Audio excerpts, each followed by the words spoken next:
Hello, very good morning बच्चों। और सभी कैसे हैं मेरे लाडले लाडलियाँ?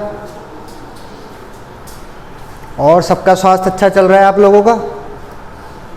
तो बच्चों आइए, आज अपन एनसीईआरटी जो कि राजस्थान माध्यमिक शिक्षा बोर्ड जो है वो नया सिलेबस प्रारंभ करने जा रहा है। इससे पहले ये सिलेबस सन 2011, 12 और 13 तक रहा था। उसके बाद फिर से अब ये नया सिलेबस आने जा रहा है जिसका नाम है एनसीईआरटी सिलेबस। तो आज हम चर्चा करेंगे 10th क्लास के साइंस सब्जेक्ट के एनसीईआरटी सिलेबस की कि 10th क्लास का जो साइंस सब्जेक्ट का एनसीईआरटी सिलेबस जो आएगा उसमें चैप्टर्स कुल कितने हैं, चैप्टर्स का नाम क्या है, किन किन चैप्टर में किन किन चीज़ों का हमें अध्ययन करना है, उन चैप्टरों को हम यहाँ पे समझेंगे, देखेंगे, उनके बारे में परिचर्चा करेंगे। तो आइए मेरे साथ बच्चों। देखो, सबसे पहली बात यह है आरबीएससी और एनसीईआरटी का मतलब समझा दूं मैं आपको। आरबीएससी और एक होता है आपके एनसीईआरटी। आरबीएससी का क्या मतलब है, एनसीईआरटी का क्या मतलब है? देखो, आरबीएससी जो है वो हमारे राजस्थान सरकार का माध्यमिक शिक्षा बोर्ड है जो कि अजमेर में है, जिसका नाम है माध्यमिक शिक्षा बोर्ड अजमेर राजस्थान। और एनसीईआरटी जो है इसकी फुल फॉर्म है राष्ट्रीय शिक्षा अनुसंधान एवं प्रशिक्षण परिषद। ये स्टेट गवर्नमेंट का है और ये सेंट्रल गवर्नमेंट का है। पहले आपने नाम सुना होगा, हर स्टेट का अलग अलग बोर्ड होता है। जैसे अपने राजस्थान का है आरबीएससी, हरियाणा का एचबीएससी, पंजाब का पीबीएससी। उसी प्रकार से हर स्टेट के, हर राज्य के अलग अलग बोर्ड होते हैं। उसी और जो एनसीईआरटी जो होता है, आपने नाम सुना होगा CBSE classes, CBSE course, CBSE pattern. तो सीबीएसई पैटर्न में यही पैटर्न पढ़ाया जाता है, एनसीईआरटी पैटर्न। तो देखो, अब जो आरबीएससी का पहले का सिलेबस था उसको अब एनसीईआरटी वाले सिलेबस में कन्वर्ट किया जा रहा है। अर्थात आरबीएससी का जो सिलेबस पहले पिछले साल तक अपने चलता था उसकी जगह अब नया आएगा एनसीईआरटी का सिलेबस। तो देखो, एनसीईआरटी का जो साइंस सब्जेक्ट का सिलेबस आएगा, आपके साइंस सब्जेक्ट का जो सिलेबस आएगा, इसमें कुल चैप्टर्स जो हैं, कुल अध्याय जो हैं आपके, कुल अध्याय जो है उनकी संख्या है टोटल 16। यहाँ पे कुल अध्याय आपको देखने को मिलेंगे 16। तो 16 अध्याय हैं आपके पूरे। और मैं लगभग पेज की संख्या की बात करूँ तो पेज संख्या लगभग जो है इस बुक में आपको मिलने वाली है 220 से 240 के बीच। अब 220 से 200, किसी किताब में 220 भी हो सकते हैं, 222 भी हो सकते हैं, 224 भी हो सकते हैं। वो प्रिंटिंग की वजह से, प्रिंटिंग का साइज कम ज़्यादा होने की वजह से कई बार पेजों की संख्या, बुक जो होती है, किताब जो होती है, पाठ्य पुस्तक, उसमें कम ज़्यादा हो जाती है। तो कुल अध्याय आपको यहाँ पे देखने को मिलेंगे 16। और पेज संख्या जो किताब के अंदर होगी वो लगभग होगी 220 से 240 के बीच। अब बात आती है, सर हम ये कैसे पहचान करेंगे एनसीईआरटी की बुक है? तो इसके लिए जैसे ही आप एनसीईआरटी की बुक ओपन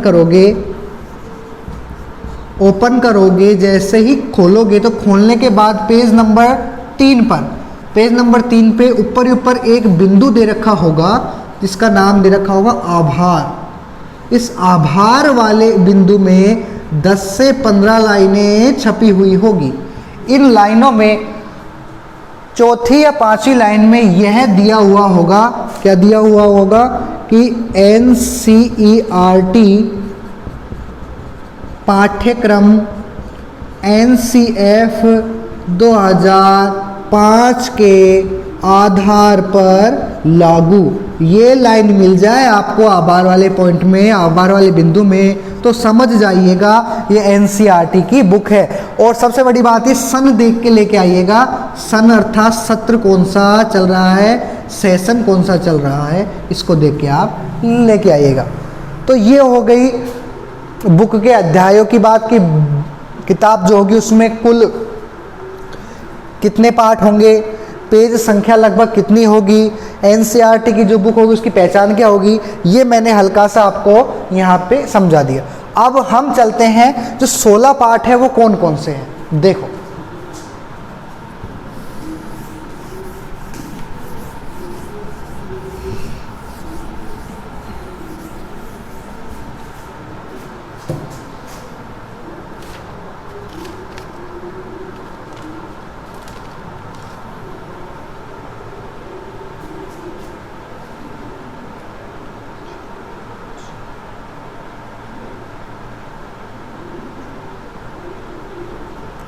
यहाँ पे चैप्टर नंबर 1 से चैप्टर नंबर 16 तक देखो, यहाँ पे आपके साइंस सब्जेक्ट जो है उस साइंस सब्जेक्ट का जो नया सिलेबस आया है उस नए सिलेबस को 3 अलग अलग शाखाओं में विभाजित किया गया है। मतलब 3 अलग अलग शाखाओं का चैप्टर, शाखाओं से संबंधित पाठ इसमें दिए गए हैं और उन तीनों शाखाओं को कंबाइन करके एक नया सिलेबस बना दिया गया है। इसमें साइंस की 3 शाखाएं कौन कौन सी हैं, किन किन का इस पाठ्यक्रम में समावेश है। एक तो है आपके फिजिक्स का, एक है आपके केमिस्ट्री का और एक है आपके बायोलॉजी का।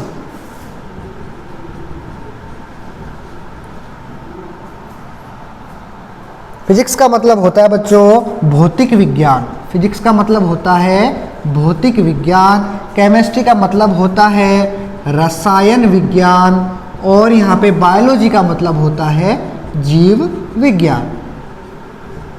देखो तो फिजिक्स से संबंधित चैप्टर्स जो दिए गए हैं आपके नए सिलेबस में उनकी संख्या है कुल 4 पाठ आपको यहाँ पे नए सिलेबस में एनसीईआरटी में भौतिक विज्ञान से देखने को मिलेंगे। आपका जो नया सिलेबस है उसमें 4 पाठ भौतिक विज्ञान से देखने को मिलेंगे आपको और 5 पाठ जो है आपको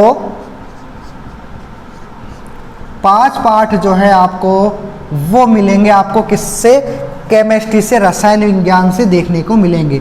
मतलब रसायन विज्ञान जो विज्ञान की शाखा है उसके लगभग 5 अध्यायों को हमारे सिलेबस में सम्मिलित किया गया है और फिजिक्स के लगभग 4 अध्यायों को हमारे सिलेबस में सम्मिलित किया गया है।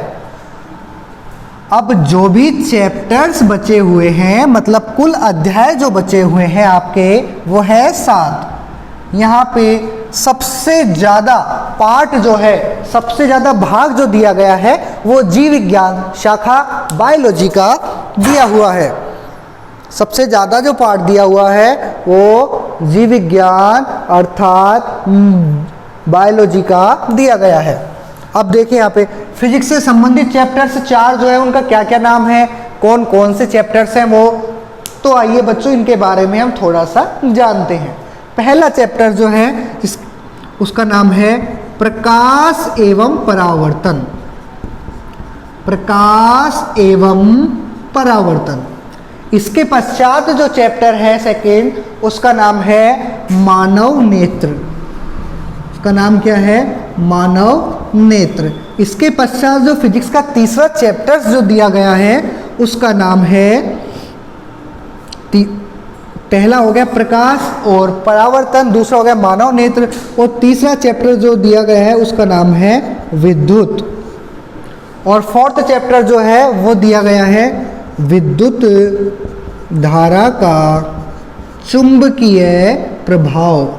विद्युत धारा का चुंबकीय प्रभाव। यहाँ पे 4 अध्याय भौतिक विज्ञान फिजिक्स के आपको बताए गए हैं। यहाँ पे प्रकाश वाले जो चैप्टर है प्रकाश वाला वो है आपकी किताब में पाठ नंबर 10 पर। मानव नेत्र वाला जो पाठ है वो है आपकी किताब में पाठ नंबर 11 पर।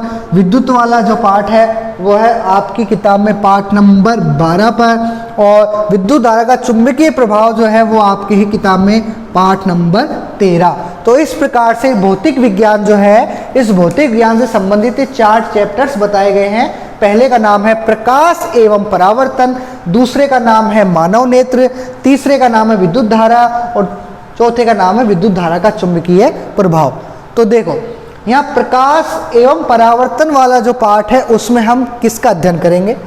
प्रकाश एवं परावर्तन वाला जो पार्ट है, जो अध्याय है, सिलेबस है, जो चैप्टर है, इसमें हम अध्ययन करेंगे प्रकाश की परिभाषा का, प्रकाश क्या होता है, प्रकाश किस प्रकार से आपतित होता है, प्रकाश की किरणें कैसे परावर्तित होती है, समांतर किरणें किन्हें कहा जाता है, अपवर्तित किरणें किसे कहा जाता है, परावर्तित किरणें किन्हें कहा जाता है, परावर्तन और अपवर्तन के नियम कौन कौन से हैं, परावर्तन और अपवर्तन के उदाहरण कौन कौन से हैं। तो इन सभी के बारे में हम यहाँ पे अध्ययन करेंगे। अगला है मानव नेत्र। मानव नेत्र वाला जो अध्याय है आपका, इसमें हम देखेंगे मानव नेत्र की संरचना के बारे में विस्तार से देखेंगे कि मानव नेत्र की जो संरचना होती है वो किस प्रकार की होती है। मानव नेत्र जो होते हैं उसमें कौन कौन से भाग होते हैं, जैसे ऑयरिस हो गया, प्यूपिल हो गया, काचा द्रव्य हो गया, श्वेत द्रव्य हो गया।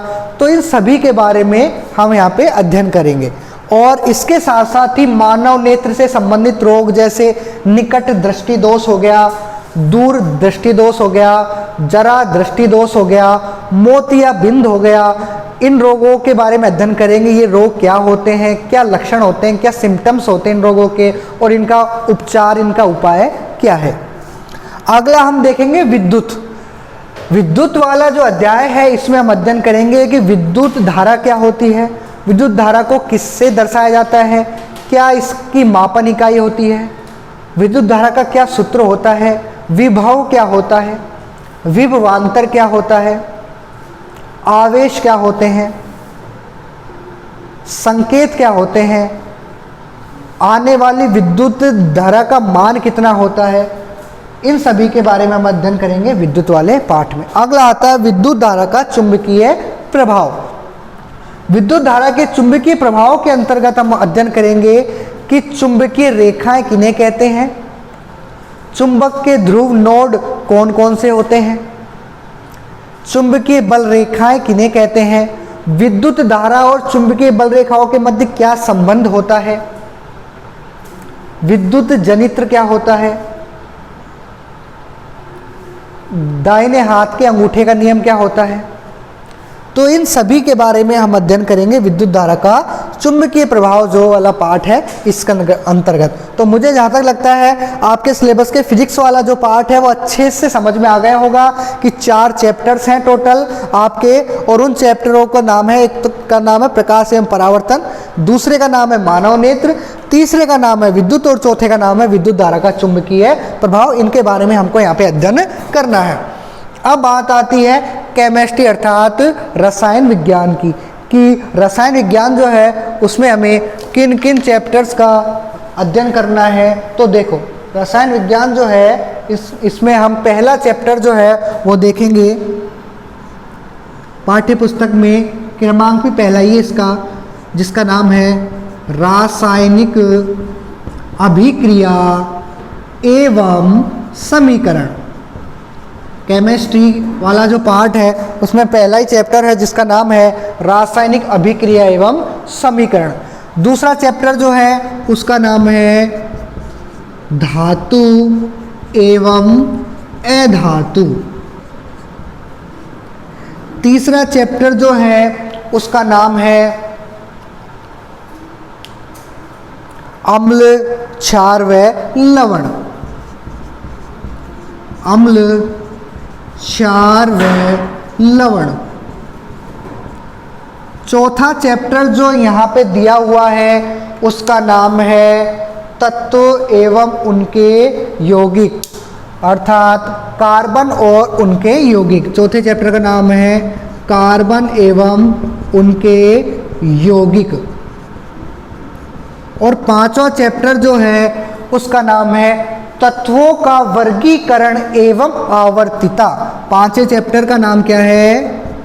तत्वों का वर्गीकरण एवं आवर्तिता। देखो तो रासायनिक ज्ञान का जो पार्ट है, केमिस्ट्री का जो पार्ट है, उसमें कुल 5 अध्याय यहाँ पे एनसीईआरटी सिलेबस में समाहित हैं। इनमें पहला नाम है रासायनिक अभिक्रिया एवं समीकरण। इस चैप्टर में हम पढ़ेंगे रासायनिक अभिक्रिया क्या होती है, रासायनिक समीकरण क्या होते हैं, रासायनिक अभिक्रिया को संतुलित किस प्रकार से किया जाता है, अभिकारक क्या होते हैं, उत्पाद क्या होते हैं, रासायनिक अभिक्रिया कितने प्रकार की होती है, इन सभी का अध्ययन हम करेंगे रासायनिक अभिक्रिया एवं समीकरण वाले पाठ में। अगला ये थर्ड चैप्टर है, ये सेकंड चैप्टर है। अगला आता है अम्ल, क्षार एवं लवण। इसमें हम अध्ययन करेंगे अम्ल क्या होते हैं, क्षार क्या होते हैं, इनके गुणधर्म क्या होते हैं, इनके रासायनिक गुणधर्म क्या होते हैं, भौतिक गुणधर्म क्या होते हैं, इनसे होने वाली अभिक्रियाएं कौन कौन सी होती है, किन किन के साथ इनकी अभिक्रियाएं होती है, इन सभी का अध्ययन हम करेंगे अम्ल, क्षार एवं लवण वाले पाठ में। अगला है धातु एवं अधातु। इसमें हम पढ़ेंगे धातुएं क्या होती है, अधातुएं क्या होती है, इनके गुण क्या होते हैं, इनकी परिभाषाएं क्या होती है, इनसे संबंधित रासायनिक अभिक्रियाएं कौन कौन सी होती है, इन सब का अध्ययन हम करेंगे धातु व अधातु वाले पाठ में। अगला आता है पाठ नंबर 4 कार्बन एवं उनके यौगिक। कार्बन एवं उनके यौगिक वाला जो पाठ है, इनमें हम अध्ययन करेंगे कार्बन क्या होता है, कार्बन के गुण क्या होते हैं, संयोजकता क्या होती है, परमाणु क्रमांक क्या होता है, बंध क्या होता है, कार्बन किन किन से बॉन्ड बना सकता है, बंध बना सकता है, IUPAC नाम क्या होता है, किस प्रकार के कार्बनिक यौगिक होते हैं। ठीक है, तो इन सभी का अध्ययन हम करेंगे कार्बन व उसके यौगिक में। अगला आता है तत्वों का वर्गीकरण एवं आवर्तिता। आपके आरबीएससी में जो परमाणु वाला पार्ट था, उसी पार्ट का नाम यहाँ पे रख दिया गया है तत्वों का वर्गीकरण एवं आवर्तिता। तो इस पार्ट के अंतर्गत हम पढ़ेंगे परमाणु क्या होता है, अणु क्या होते हैं, यौगिक क्या होते हैं, आवर्त सारणी क्या होती है, आवर्त सारणी के बारे में नियम किन किन ने दिए, मेंडलीफ की आवर्त सारणी के नियम क्या थे, मोजले की आवर्त सारणी के क्या नियम थे, ठीक है, आइंस्टीन का क्या नियम था, रदरफोर्ड का कौन सा मॉडल था। तो इस प्रकार से विभिन्न प्रकार के नियम, मॉडल, सिद्धांतों, उनकी तत्वों के बारे में, तत्वों की संख्या के बारे में, तत्वों की स्थिति के बारे में हम इस चैप्टर में अध्ययन करेंगे। तो मेरे ख्याल से आपके सिलेबस में एनसीईआरटी में जो केमिस्ट्री वाला पार्ट होगा, वो मैंने अच्छी तरह से भली भांति से आपको समझा दिया है। अब हम चलते हैं बायोलॉजी वाले पार्ट में कि बायोलॉजी में कौन कौन से चैप्टर सम्मिलित किए गए हैं। तो बच्चों देखो यहाँ पे चैप्टर नंबर 6 आपकी किताब में भी इसका क्रमांक 6 नंबर पे है। चैप्टर नंबर 6 जो है उसका नाम है जैव प्रक्रम। चैप्टर नंबर 6 का नाम क्या है? जैव प्रक्रम। फिर आता है चैप्टर नंबर 7 जिसका नाम है नियंत्रण एवं समन्वय। ठीक है। फिर आता है आपके चैप्टर नंबर 8 जिसका नाम है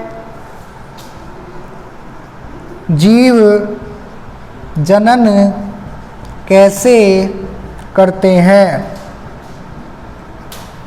फिर आता है चैप्टर नंबर 9 जिसका नाम है आनुवांशिकता। ठीक है। फिर है चैप्टर नंबर 14 जिसका नाम है ऊर्जा के स्रोत। इसका नाम क्या है? ऊर्जा के स्रोत। चैप्टर नंबर 15 जो है उसका नाम है हमारा पर्यावरण। हमारा पर्यावरण।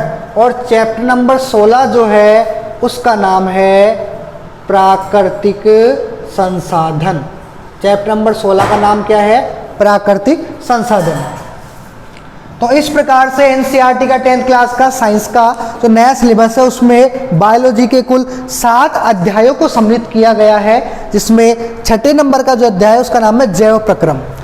अब जैव प्रक्रम वाला जो अध्याय, इनमें हम क्या क्या पढ़ेंगे? इनमें हम पढ़ेंगे पाचन तंत्र के बारे में, पोषण के बारे में, श्वसन तंत्र के बारे में, उत्सर्जन तंत्र के बारे में हम यहाँ पे जंतु और पेड़ पौधों में इनका अध्ययन करेंगे। अगला आता है नियंत्रण एवं समन्वय। इसके अंतर्गत हम अध्ययन करेंगे पादपों में पाए जाने वाले हार्मोन्स का अध्ययन करेंगे। उसके अलावा मस्तिष्क की जो मानव में संरचना पाई जाती है उस मस्तिष्क की संरचना का विस्तार से अध्ययन करेंगे। इसके साथ साथ प्रतिवर्ती क्रियाओं के बारे में हम समझेंगे, तंत्रिका के बारे में हम समझेंगे। इनका अध्ययन इस चैप्टर में हम करेंगे। अगला आता है जीव जनन कैसे करते हैं। इस चैप्टर में हम किनका अध्ययन करेंगे, जीव जनन कैसे करते हैं। इस चैप्टर में हम पढ़ेंगे जनन क्या होता है, जनन कितने प्रकार का होता है, किन किन विधियों के द्वारा जनन क्रिया की जाती है। ठीक है, तो इन सभी का अध्ययन हम करेंगे जीव जनन कैसे करते हैं वाले चैप्टर में। अगला आता है आनुवांशिकता।